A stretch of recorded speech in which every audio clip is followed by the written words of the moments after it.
dating kasama sa team, si Armando Ruiz.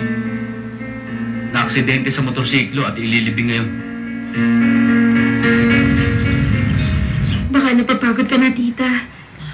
Hindi, anak. Kaya ko. Gusto niya ng karga.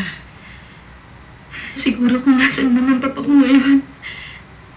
Naligaya siya dahil inaalagaan kong kanyang apo. Siyempre naman, anak. Si Herminia at Adela ay umalis na sa punerarya. Si Padre Porres siguro itidiretso na po doon. Tayo na po, tita.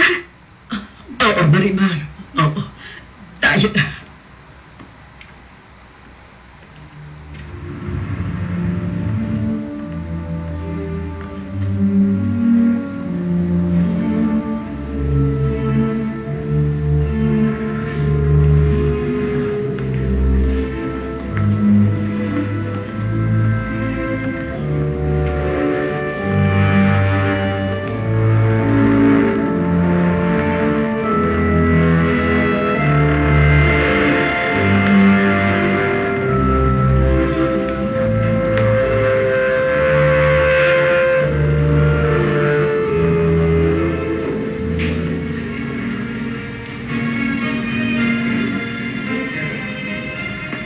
Inom muna ako ng